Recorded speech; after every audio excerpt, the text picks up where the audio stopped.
Hi everyone. So today's topic is going to be how to build a strong profile for EB-1A NIW O-1 using Outreach. And these are just insights based on having helped a lot of you land profile building opportunities. So far, I've landed over 300 in around 4 months through my more individualized program, which is the Outreach Initiative, sharing the form in the comments. So with the Outreach Initiative, I've been applying a lot of what I'll be just sharing with you right now to land a lot of these profile building opportunities. Based on what I've seen, I don't think there really is a straightforward way to land profile building opportunities outside of just doing a lot of email outreach. Really, what for the outreach initiative, it's just doing a lot of email outreach. So that means reaching out to a lot of different event organizers, a lot of organizations, a lot of professors, a lot of people who are involved in the kinds of opportunities that you want to land. It's just doing a lot of this outreach and having conversations over and over again. Sometimes even having 20 to 100 conversations a month just around finding these kinds of opportunities. That's really how you land profile building opportunities. And you can also work with other people on landing some of these opportunities. You can work with other people in your field, go attend events together. That's what I see all the time within my newsletter group. I see people working together to find profile building opportunities. That's absolutely something you can do as well. That's perfectly fine. Just don't really expect this to be a really straightforward and linear process where all you have to do is send like 50 emails and automatically you'll get profile building opportunities. In my experience, I think I've sometimes sent like 20, 30 messages and gotten nothing in response, but sometimes I send like 5 emails to the right people and then I get 5 responses. Also, here's the link to just learning more about the newsletter resources. But going back to the point, it is not a linear process. It's not really about do this number of messages and emails and you will automatically get opportunities. That's definitely not how it works. It takes a lot of just being very consistent and being very continual in your outreach and also constantly finding these people. And because there really aren't that many of these people, at least within tech, I mean, there's a good number, but not a massive number. We're not talking tens of thousands of people who are organizing events. You probably want to personalize a lot of outreach. It's definitely something you want to be doing. You want to personalize your messages if you can. Like, this is really just what outreach is about. And this is how I landed over 300 opportunities for members of the outreach initiative. Again, I'm just sharing the forum. This is literally what I do. I just send out a lot of messages, a lot of emails, and I have these conversations just over and over again until I get to a point where I'm able to find organizers who have like events on their roster. But yeah, feel free to ask questions about how to find opportunities through outreach. And I can cover a couple of more aspects of outreach shortly after I answer a couple of questions.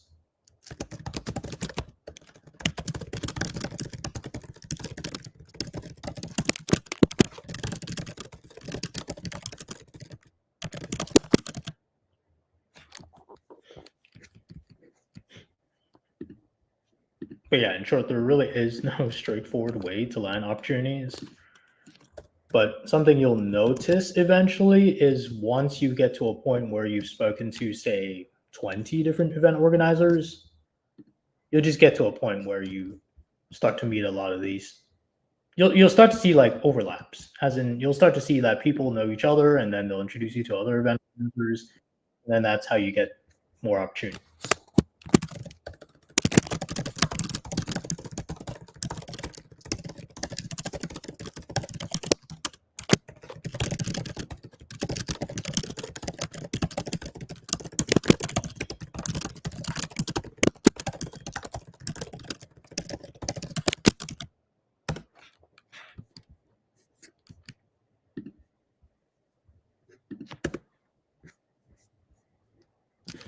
All right, so I see some questions.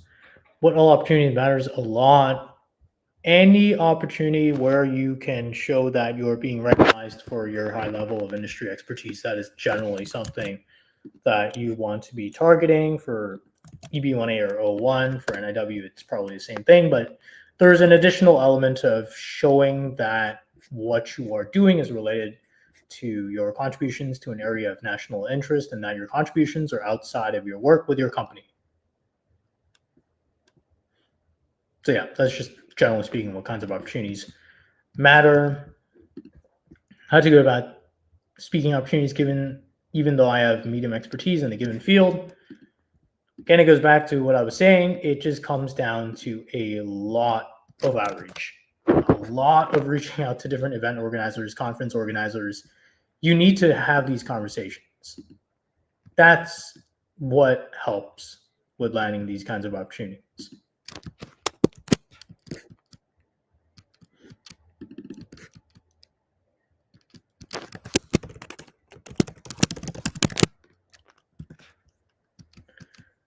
And moving on to another question, want to land more profile? Oh wait, that's my own comment. How can I identify which opportunities are worth pursuing and which ones should be ignored? Depends on what stage of profile building you're in. For NIW, I think the standard is not as strict, as in you don't have to show that you are one of the top professionals to have gotten an opportunity to speak, an opportunity to judge. It's more about showing that you are actively involved in your field of national interest and contributing, and in contributing to that area of national interest. It's not as strict as saying like you need to strengthen the final merits of your profile or something like that. You don't really need to show that you've risen to the top of your field. You just need to show that you're actively contributing to an area of national interest through the lens of a proposed endeavor, as in what do you intend to do? How do you intend to contribute to an area of national interest outside of your work with your company? So it really depends on what kinds of opportunities you're talking about. Are you talking about EB-1A or O-1 opportunities? Are you talking about NIW opportunities? For EB-1A and O-1, you just want to make sure that the opportunities correspond to the criteria you're targeting, and if possible, that they help show that you're risen to the top of your field. For NIW, it's more just about getting involved in your chosen area of national interest within the lens of contributing to that area, and also based on how you intend to contribute to that area outside of your company work, which is going to be your proposed endeavor. And as for evidence for EB-1A, you will want to be showing that you were invited. Well, it depends on for speaking. Some sort of invitation is going to be great. If it's a well-known conference, probably photos of you speaking, an invitation letter, perhaps a confirmation letter of your participation. And for judging, it can be the same thing as well, but for both, just invitation letters or invitation emails should be fine. It's also going to matter who attended those events, as in who was in the audience, who were the other judges, or who were the other speakers as well. Getting some sort of documentation around that is going to be helpful as well. Anyone else have questions?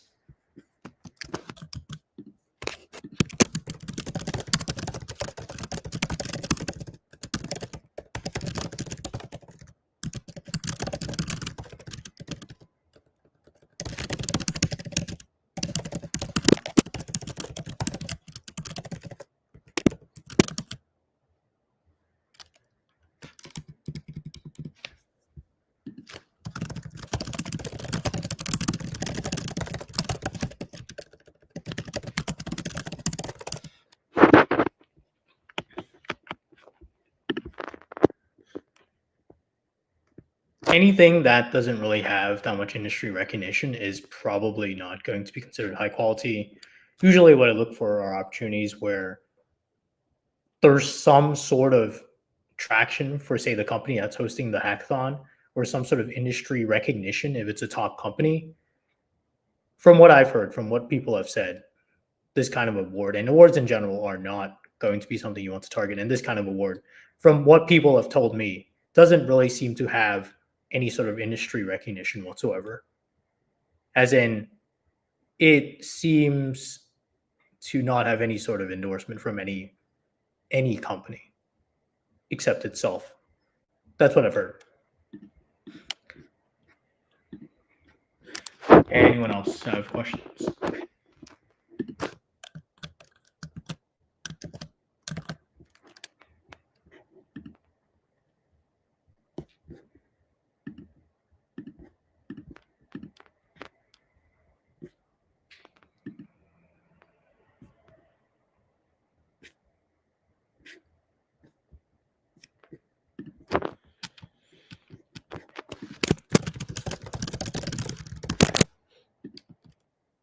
Yeah, I would say that it's just difficult in general to land profile building opportunities. I'm not saying it's very straightforward.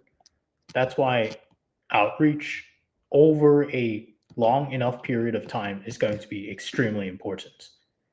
And it's going to take months of sending emails and messages. This is literally what I do, by the way. I send a lot of emails and messages. And if you don't want to do outreach, then I mean, you could always do authorship. You could always focus on authorship and publish in more venues or choose more technical magazines to get published in or industry publications.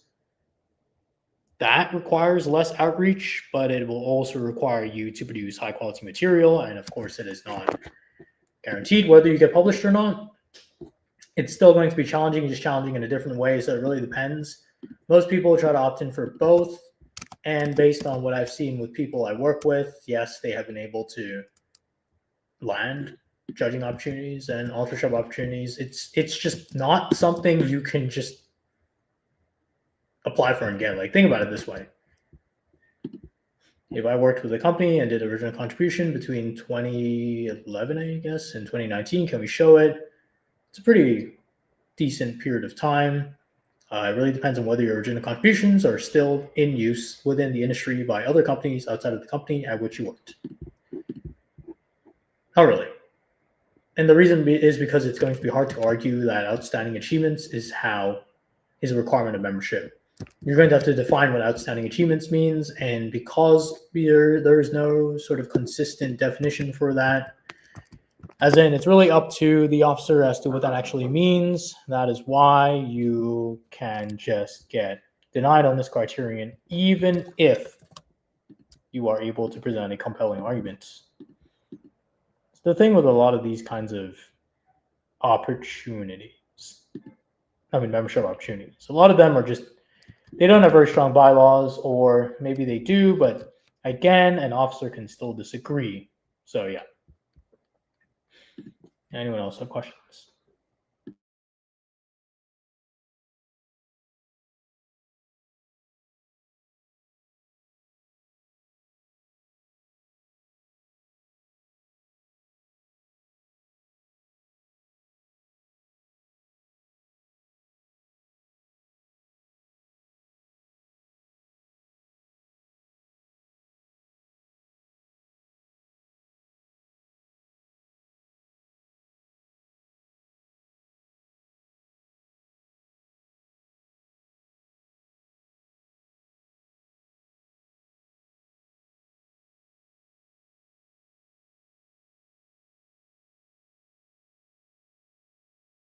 I've seen many people getting IEEE senior membership. Does it really hold value? Since it's easy to get with 3 referrals, how can we tell which members are truly accomplished? Well, you can. That's why senior membership is not that strong for membership, if at all. Senior membership is more about getting involved within IEEE. It's, I think, a requirement for getting involved in leadership positions, especially in committee positions. That's the extent of senior membership's usefulness, I would say. It's also a great way to meet more people, I guess, if that's something you're looking to do within IEEE. But outside of that, it is not something you should try to use for membership. Part of startup from 2015 to 2019 and got sold for 40 minutes for SaaS product for healthcare. That's like really strong leading a critical role. I wouldn't say original contributions unless you can just show that you contributed to the field of SaaS, like healthcare or something like of that sort, and that you maybe shape some sort of industry standard, or maybe you pioneered a new way of doing things and it's being used by all these other companies now. That's more of original contributions, less so. And it depends on what kind of role you play within the startup. Maybe you came up with some original technology, that could be it, but that really depends. Can you explain how to approach each one of 10 prongs effectively? So there are no prongs for EB-1A. It's more about the criteria, and it's not even about the criteria. It's more about final merits. Generally, people like to go for leading a critical role, high salary, judging, and authorship. Those are the most common ones that I see people targeting, and they are probably the most straightforward ones. And the ones that are not as difficult to meet as, say, awards, media, and membership. Honestly, this is going to take a lot longer, quite a while to unpack, but I can just talk about judging and authorship. For judging, people do a lot of, what I suggest is do a lot of outreach. And don't target student hackathons or student-related events. For EB-1A, look for events that involve industry professionals so you can show that you're reviewing the work of other industry professionals. And for authorship, it's just choosing the right publications, evaluating them properly to see if they're actually read by other top industry professionals, and then publishing in them by first understanding what they like to look for. No, they don't count. Or at least I haven't seen a situation where someone has been able to make a compelling case for them. Anyone else have questions?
Probably committee positions, advisory board positions within universities, academic fellowships, which are extremely hard to land.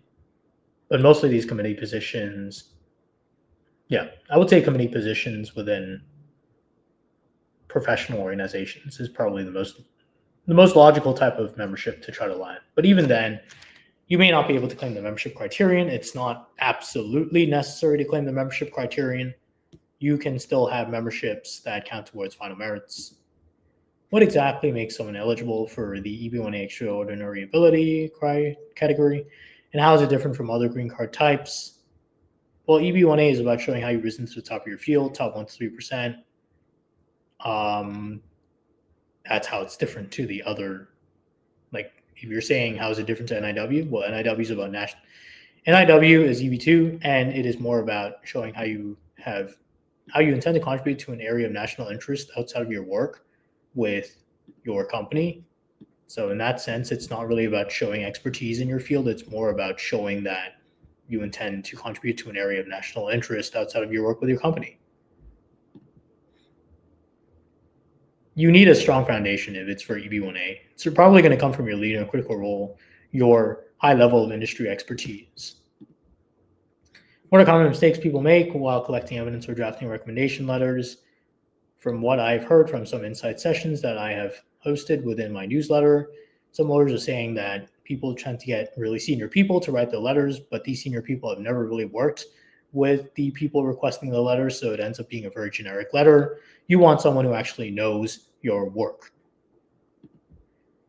How do we defend authorship? Any approved publication sites? Usually the ones I recommend are like LeadDev, InfoQ. This is more for tech, but each industry is different. You will probably want to find some sort of media kit, some sort of description of readership demographics in order to be able to argue that something is considered a top industry publication. How can someone turn their regular career milestones like leadership roles or innovations into EB-1 or the accomplishments? It will come from the kind of impact you have created and how it is relatively significant versus other impact that people in similar positions have been able to produce. If you can show that your impact is relatively significant, much greater than these other very top people, then you probably are on the right track. Can you explain what a strong personal narrative or extraordinary ability story looks like in a successful EB-1 case? It varies for each person. It simply comes down to how convincing of an argument you can present. Can you show that you've risen to the top of your field based on, well, your work? Have you been able to show that you've risen to the top of your field?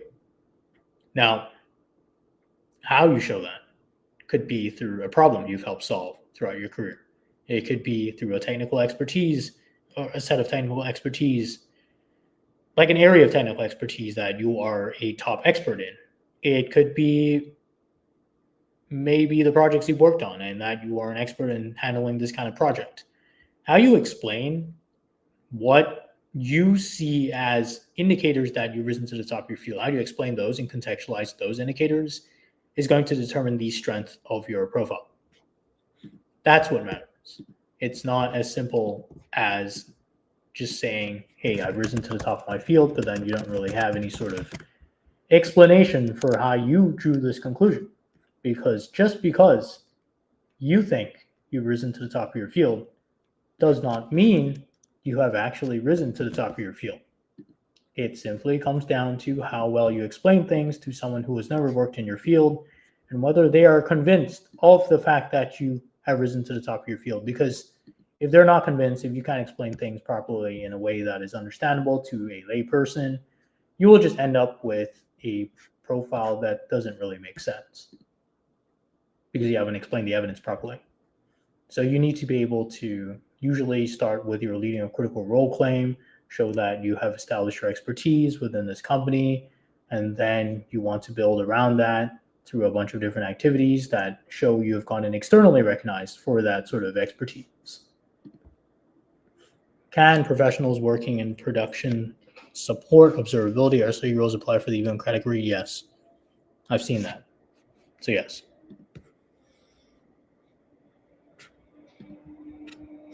It's not really about the field.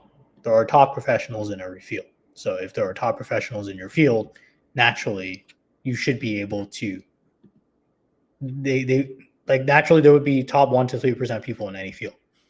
And those people would probably be able to apply for EB-1A.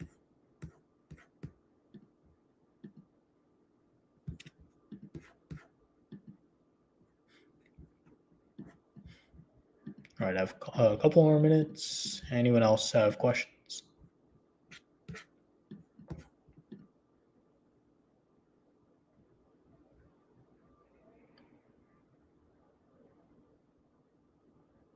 All right, if there are no other questions, thanks everyone for joining today's live stream.